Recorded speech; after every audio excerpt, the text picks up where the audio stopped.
Bismillahirrahmanirrahim. Assalamualaikum warahmatullahi wabarakatuh. Oke teman-teman, kembali lagi di channel Pengusaha Muda karena yang muda yang berkarya.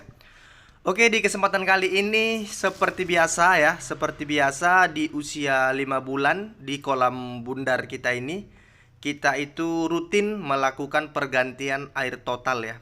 Jadi pada saat usia 5 bulan kita rutin melakukan pergantian air total. Ini saya jelaskan dulu ya. Ini kolam bundar diameter 3. Kita tebar benih ya, seukuran 1,5 inci.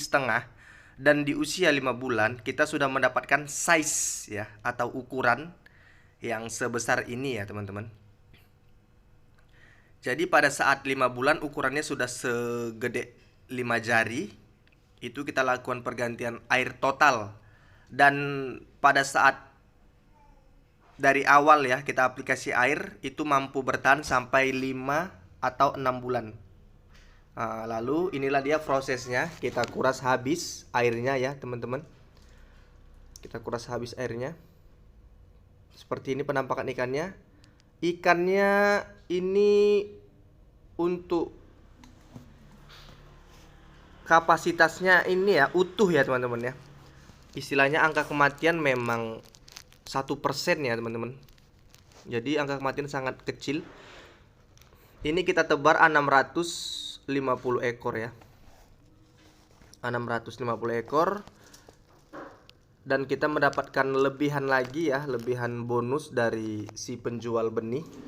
Itu sekitar 50 ekor. Jadi sekitar ditebar ini 700 ekoran. Dan kematian di kolam ini sekitar 30 ekor sampai 40 ekor ya.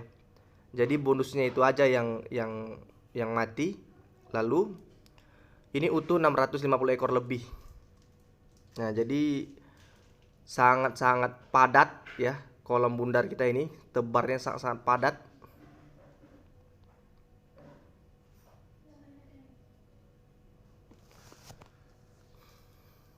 Jadi buat teman-teman semua ya, kalau kita sudah berada di titik ini, pergantian air ini yang pertama ya, dari awal tebar benih ya sampai ganti air pertama ini dengan ukuran ikan sebesar ini ya teman-teman. Kalau sudah ada di titik ini, sebenarnya ini titik yang paling berbahaya ya. Inilah saat-saat ikan sudah sebesar ini dengan kapasitas tebar padat yang begitu tinggi ya. Inilah yang sangat-sangat berbahaya ya teman-teman ya. Berbahayanya kenapa ya? Saya jelaskan ya. Jadi agar teman-teman itu bisa berhasil, nggak cuma sampai di sini aja ya. Jadi pada saat udah usia ikan sebesar ini ya teman-teman ya, teman-teman dengar nih ya. Pada saat ikan sudah sebesar ini kita ganti air. Lalu ini kan nanti kita isi lagi airnya. Kita isi lagi airnya. Nanti jangan langsung diberikan makan pelet ya. Diberikan daun-daun dulu makannya selama, lebih bagusnya itu 2 hari atau 2 kali 24 jam ya. Itu nggak usah diberikan pelet dulu, diberikan daun aja tapi yang banyak sampai dia, pokoknya daunnya yang banyak, fullkan satu kolam agar dimakan itu daun-daunnya ya selama 2 hari, agar ya pada saat kita melakukan pergantian air ini kan ikan cenderung stres dan ikan itu banyak mengeluarkan energi ya. Karena kan ngap-ngapan ini ya, posisinya kan airnya tinggal sedikit ya. Dia pun susah untuk bernapas. Setelah airnya banyak kita kasih makan ya, pecah empedu, bisa pecah perut jadinya. Ya, jadi nggak boleh. Jadi harus diberikan dedaunan atau pakan alternatif ya. Setelah itu teman-teman ya, pada saat setelah 2 hari kan kita berikan makan seperti biasa ya. Lalu pada saat 1 bulan atau 1,5 bulan ya, itu harus kita kuras lagi air dasarnya teman-teman. Tapi tidak sehabis ini ya. Itu harus kita ganti lagi airnya. Kenapa?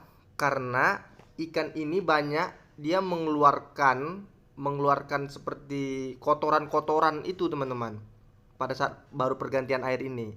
Nah, jadi dia ibarat pembersihan lagi di tubuhnya ya, banyak lagi dia mengeluarkan kotoran yang itu menyebabkan racun atau amonia yang cepat berkembang di kolam tersebut. Jadi pada saat ini ya, pada saat ganti air ini lalu 1 bulan ke depan itu kita cross lagi airnya separuh, kita buang air dasarnya ya teman-teman, baru diisi lagi. Baru di bulan berikutnya kita buat juga seperti itu sampai di 5 bulan ke depan lagi, kan panennya 10 bulan. Ini kan belum bisa dipanen ya, masih 5 jari sekitar sekilo 6, sekilo 5 ini teman-teman. Jadi kan kita target panen itu sekilo 2, jadi 5 bulan ke depan lagi kita panen. Ini usia 5 bulan ya. Jadi setelah di posisi di tahap ini kita harus rutin setiap bulannya itu melakukan perawatan air namanya. Perawatan air, bukan pergantian air lagi. Jadi untuk menghindari kegagalan. Nah, jadi kalau sudah seperti kita memang sudah berhasil ya di budidaya gurami ini, jadi kita nyarankan buat teman-teman yang masih pemula harus seperti itu step by stepnya agar memang benar-benar panen. Nah, itu adalah kunci dulu agar benar-benar panen, bisa membesarkan ikan guraminya sampai panen. Jadi itunya kunci dalam budidaya ikan gurami ini teman-teman. Ya mudah-mudahan bisa bermanfaat lah buat teman-teman ya. Informasi dari saya ini ya bisa terus berkembang lagi ya. Karena memang harga gurami ini semakin tinggi harganya. Harga semakin tinggi sesuai dengan harga pakan. Tapi kita keunggulannya di gurami ini, kita bisa pakai pakan-pakan alternatif. Banyak pakan alternatif di gurami ini. Asal kita mau bergerak untuk mencari pakan-pakan alternatifnya, banyak ketersediaan makanannya. Dan kita rajin mau menanami daun-daun lompong di pinggir-pinggir kolam kita, ikan kita pasti terpenuhi pakan-pakan alternatif tersebut.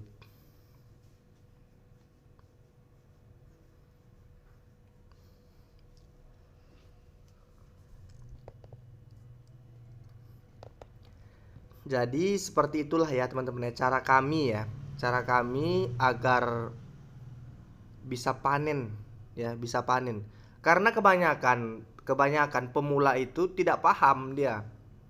Dianggapnya sudah disampai di titik ini dia sudah aman, tinggal nunggu 5 bulan lagi. Nah, tanpa dia sadari pada saat pergantian air ini ikan itu 1 bulan ke depan itu banyak mengeluarkan racun di tubuhnya. Karena kan pembersihan air ini dia kesempatan membuang racun segala macam, kotoran dan lain sebagainya. Itulah yang menyebabkan tingginya amonia. Makanya kalau tidak kita ganti air pada saat udah kita ganti ini kan, 1 bulan ke depan kita ganti air, ikan itu bisa terserang racun ya atau amonia pada kotoran ikan tersebut dan menyebabkan mati massal dan gagal panen. Itulah yang banyak kita temui. Makanya sebenarnya kita ini dari pengalaman pribadi juga nya. Dari kita sendirinya. Di awal kita budidaya dulu kan kita gitu. Pada saat kita ganti air gini, kita pikir ini udah di titik yang aman. Ya udah ganti air, ya udah tinggal nunggu 5 bulan lagi panen. Oh, rupanya nggak seperti itu budidaya gurami ini. Tidak seperti itu. Karena ini kan kapasitasnya tebarnya begitu padat. Ya, tebarnya begitu padat. Lalu kita berikan lagi bakteri pada kolam tersebut.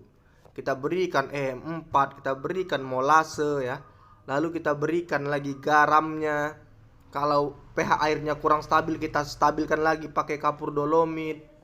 Jadi bahan-bahan inilah yang membuat udahlah dia bakteri ya.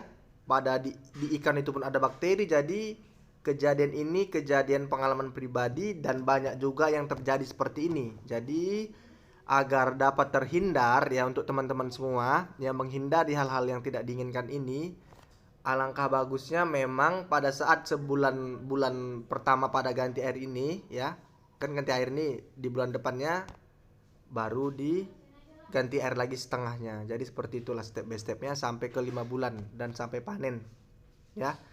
Itu kunci sukses kita. Mudah-mudahan bisa bermanfaat ya, bisa menginspirasi buat teman-teman semua. Mudah-mudahan teman-teman bisa berhasil mengikuti channel Pengusaha Muda ini sampai panen ya, sampai panen dan mendapatkan harga yang sesuai.